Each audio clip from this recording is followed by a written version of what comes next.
इंदिरा एकादशी व्रत कथा। युधिष्ठिर ने पूछा, हे मधुसूदन, कृपा करके मुझे यह बताइए कि अश्विनी के कृष्ण पक्ष में कौन सी एकादशी होती है। भगवान श्री कृष्ण बोले, राजन, अश्विनी के कृष्ण पक्ष में इंदिरा नाम की एकादशी होती है। उसके व्रत के प्रभाव से बड़े बड़े पापों का नाश हो जाता है।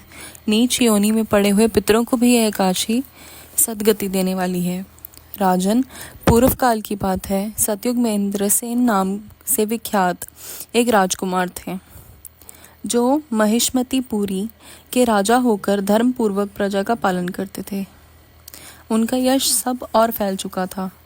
राजा इंद्रसेन भगवान विष्णु की भक्ति में तत्पर हो गोविंद के मोक्षदायक नामों का जप करते हुए समय व्यतीत करते थे और विधि पूर्वक अध्यात्म तत्व के चिंतन में संलग्न रहते थे।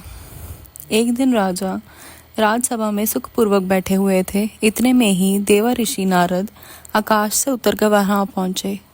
उन्हें आया हुआ देख राजा हाथ जोड़कर खड़े हो गए और विधि पूर्वक पूजन करके उन्हें आसन पर बिठाया। इसके बाद वे इस प्रकार बोले, मुनि श्रेष्ठ, आपकी कृपा से मेरी स्मृति कुशल है।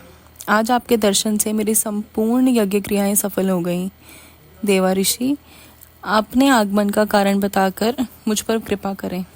नारद जी ने कहा, नृप श्रेष्ठ, सुनो, मेरी बात तुम्हें आश्चर्य में डालने वाली है। मैं ब्रह्मलोक से यमलोक में गया था। वहां एक श्रेष्ठ आसन पर बैठा और यमराज ने भक्ति पूर्वक मेरी पूजा की। उस समय यमराज की सभा में मैंने तुम्हारे पिता को भी देखा। वे वृत भांग के दोष से वहां आए थे। राजन, उन्होंने तुमसे कहने के लिए एक संदेश दिया है, उसे सुनो। उन्होंने कहा है, बेटा, मुझे इंदिरा एकादशी के व्रत का पुण्य देकर स्वर्ग में भेजो। उनका यह संदेश लेकर मैं तुम्हारे पास आया हूँ। राजन, अपने पिता को स्वर्ग लोक की प्राप्ति कराने के लिए इंदिरा एकादशी का व्रत करो। राजा ने पूछा, भगवान, कृपा करके इंदिरा एकादशी का व्रत बताइए। किस पक्ष में, किस तिथि को और किस विधि से यह व्रत करना चाहिए। नारद जी ने कहा, राजेंद्र, सुनो, मैं तुम्हें इस व्रत की शुभकारक विधि बतलाता हूँ। अश्विनी मास के कृष्ण पक्ष में दशमी के उत्तम दिन को श्रद्धा युक्त चित्त से प्रातःकाल स्नान करो। फिर मध्यकाल में स्नान करके एकाग्रचित हो एक समय भोजन करो तथा रात्रि में भूमि पर सो। रात्रि के अंत में निर्मल प्रभात होने पर एकादशी के दिन दातुन करके मुंह धो। इसके बाद भक्ति भाव से निम्नांकित मंत्र पढ़ते हुए उपवास का नियम ग्रहण करो। कमल नयन, भगवान नारायण, आज मैं सब भोगों से अलग हो निराहार रहकर कल भोजन करूंगा। अच्युत, आप मुझे शरण दें। इस प्रकार नियम करके मध्यकाल में पितरों की प्रसन्नता के लिए शालिग्राम शिला के सम्मुख विधि पूर्वक श्राद्ध करो तथा दक्षिणा से ब्राह्मणों को सत्कार करके उन्हें भोजन कराओ। पितरों को दिए हुए अन्नमय पिंड को सूंघकर गाय को खिला दो। फिर धूप और गंध आदि से भगवान ऋषिकेश का पूजन करके रात्रि में उनके समीप जाकर जागरण करो। तत्पश्चात सवेरा होने पर द्वादशी के दिन पुण्य भक्ति पूर्वक श्री हरि की पूजा करो।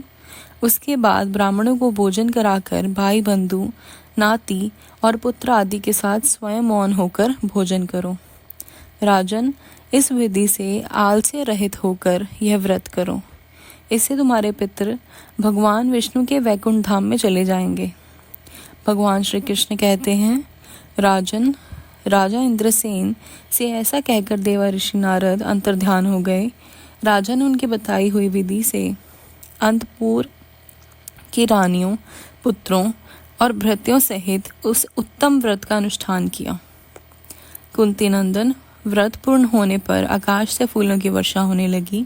इंद्रसेन के पिता गरुड़ पर आरूढ़ होकर श्री विष्णु धाम में चले गए और राजर्षि इंद्रसेन भी निष्कंटक राज्य का उपभोग करके अपने पुत्र को राजसिंहासन पर बिठाकर स्वयं स्वर्गलोक को चले गए। इस प्रकार मैंने तुम्हारे सामने इंदिरा एकादशी व्रत के महात्म्य का वर्णन किया है। इसको पढ़ने और सुनने से मनुष्य सब पापों से मुक्त हो जाता है। जय श्री कृष्ण।